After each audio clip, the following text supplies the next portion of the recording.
اب یہاں پر حضرت شعیب علیہ السلام کی اس واقعے میں ایک خاص بات ہے جس کی تھوڑی سی جو ہے وہ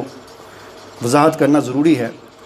اللہ تعالیٰ فرماتے ہیں کہ حضرت شعیب علیہ السلام نے اپنی قوم کو دعوت دی کہ ناپ تول میں کمی نہ کرو اور انصاف کے ساتھ ناپو اور تولو، زمین میں فساد نہ مچاؤ، ڈاکے چوریاں نہ کرو، بقیت اللہ خیر لکم، یہ جو انصاف کے ساتھ نہ بیچ کر، ناپ تول میں کمی نہ کرو، ملاوٹ نہ کرو، انصاف کے ساتھ جائز منافع لے کر بیچو گے، اور اس کے بعد بقیت اللہ، جو تمہیں تھوڑا سا بچ جائے نا، خیر لکم، یہ تمہارے لیے بہتر ہے، اس زیادہ کی ہوس نہ کرو۔ آگے فرمایا قالوا یا شعیب، آگے سے ان کی قوم کا جواب سنیں، قالوا یا شعیب اصلاتک تأمرک ان نترک ما یعبد آباؤنا، ان کی قوم نے یہ کہا کہ اے شعیب، کیا تیری نماز تجھے یہ بات حکم، تیری نماز یہ حکم دیتی ہے کہ ہم اپنے آباء و اجداد کے ہم چھوڑ دیں اس چیز کو کہ جس کی بندگی کرتے تھے ہمارے آباء و اجداد، جنہیں انہوں نے طنز کیا نماز پر۔ حضرت شعیب علیہ السلام ان کو تبلیغ کر رہے ہیں، تو ظاہر بات ہے کہ وہ دیکھتے ہوں گے کہ حضرت شعیب علیہ السلام نماز بھی پڑھتے ہیں، تو انہوں نے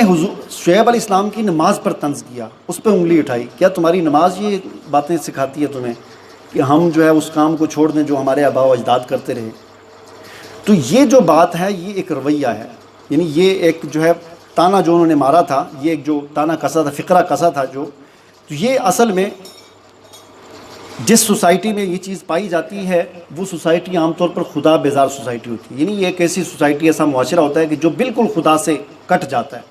تو وہاں کے لوگوں کی ذہنیت ایسی ہوتی ہے کہ وہ نماز پر اس قسم کی چیزوں پر تنقید کرتے ہیں۔ اب نماز پر دیکھیں ہمارے ہاں معاشرے میں بھی نماز اصل میں کیا ہے؟ نماز کسی آدمی کے دیندار ہونے کا مظہر ہے، یعنی کسی آدمی کے دیندار ہونے کا کہاں سے پتہ چلتا ہے؟ نماز پڑھنے سے، کہ جب کوئی آدمی نماز پڑھتا ہے تو سب کو پتہ چل جاتا ہے، یار یہ ہم بھی مثال دیتے ہیں نا، کسی کی مثلا دینداری کی مثال دینی ہوتی ہے، ہم کہتے ہیں یار وہ بڑا نمازی آدمی ہے، بڑا اچھا نمازی آدمی، تو نمازی ہونا یہ دینداری کی علامت ہے۔ تو وہ انہوں نے نماز پر اس لیے تنقید کی کہ وہ دینداری پر اصل میں انہوں نے تنقید کی کہ دین والا ہونا، پھر ان کو یہ بھی پتہ تھا کہ جو دینداری ایک ایسی چیز ہے کہ یہ جس کو لگ جائے نا، وہ صرف پھر خود دیندار نہیں رہتا، وہ آگے پیچھے کسی اور کو بھی ہاتھ پاؤں مارتا رہتا ہے، کسی اور کو بھی مطلب دعوت دیتا رہتا ہے، جیسا بھی ہو کچھ نہ کچھ آدمی خود جو دیندار ہوتا ہے نا، کچھ نہ کچھ وہ دوسروں کو بھی کہتا ہی رہتا ہے یار اس طرح نہیں کرنا چاہیے۔ تو اس چیز پر انہوں نے یہ یعنی فقرہ کسا اس پر، تو یہ اصل میں ایک ذہنیت ہے، خدا بیزار ذہنیت، خدا سے بیزاری کی ذہنیت، یعنی آج جو دنیا ہے، اس وقت کی جو دنیا ہے، پورا جو یورپ ہے، یہ مطلب خدا بیزار ہے۔ اس کی وجہ یہ ہے کہ ان کو یہاں تک پہنچنے میں جو ایک اس کی جو ہسٹری ہے وہ بڑی عجیب ہے، کہ یہ جو عیسائیوں کے جو بڑے بڑے پادری ہوتے تھے، جب ان کا غلبہ ہوتا تھا، جس وقت حکومتیں ان کے پاس ہوتی تھی، پادریوں کے پاس، تو انہوں نے لوگوں پر اتنا یعنی متشددانہ جو ہے موقف اختیار کیا اور ایسا رویہ اختیار کیا لوگوں پر، علم کے دروازے لوگوں پر بند کر دیے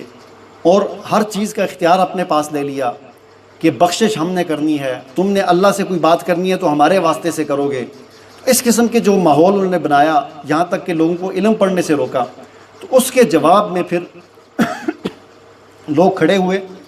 اور اس میں بھی ظاہر بات ہے عرصہ لگا، کرتے کرتے تحریک کھڑی ہوئی، اور پھر وہ تحریک اتنی مضبوط ہوئی، احیاء علوم کی تحریک کھڑی ہوئی، اتنی مضبوط ہوئی کہ پھر آپس میں ان کا ٹکراؤ ہوا، اور یہ جو پادری تھے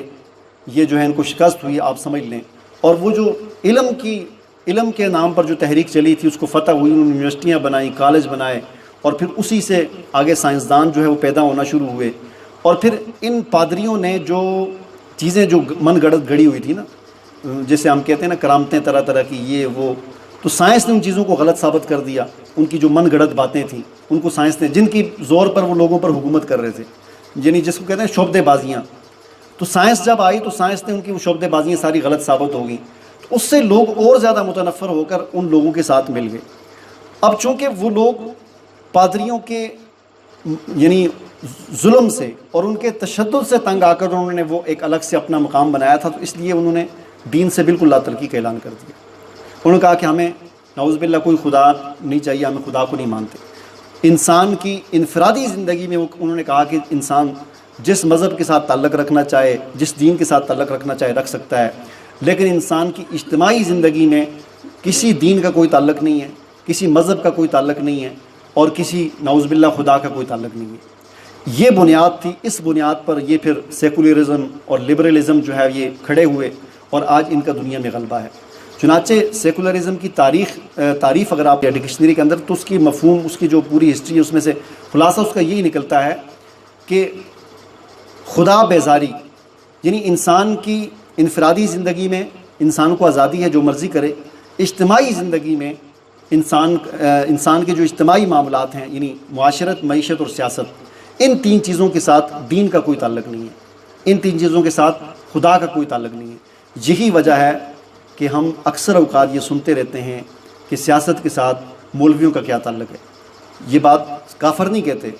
یہ ہمارے ہی وزراء، ہمارے ہی بڑے سیاستدان کہتے ہیں کہ بھئی مولویوں کا سیاست کے ساتھ مولویوں کا کیا تعلق ہے۔ یہ اصل میں سوچ ہے پیچھے کہ سیاست کا دین کے ساتھ کوئی تعلق نہیں ہے۔ تو یہ وہ بنیادی ایک سوچ ہے جسے کہا جاتا ہے کہ خدا کو اجتماعی معاملات سے نکال دو، دین کو اجتماعی معاملات سے نکال دو۔ تو یہ اصل میں پیچھے وہ سوچ ہوتی ہے جس کا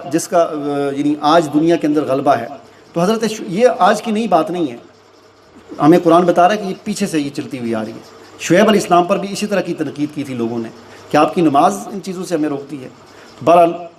حضرت شعیب علیہ السلام نے بھی یہی فرمایا کہ وَاسْتَغْفِرُوا رَبَّكُمْ ثُمَّ تُوبُوا إِلَيْهِ، استغفار کرو اور توبہ کرو اور اللہ کی طرف رجوع کرو۔ اللہ تعالیٰ سے دعا ہے کہ اللہ تعالیٰ ہمیں عمل کرنے کی توفیق دے۔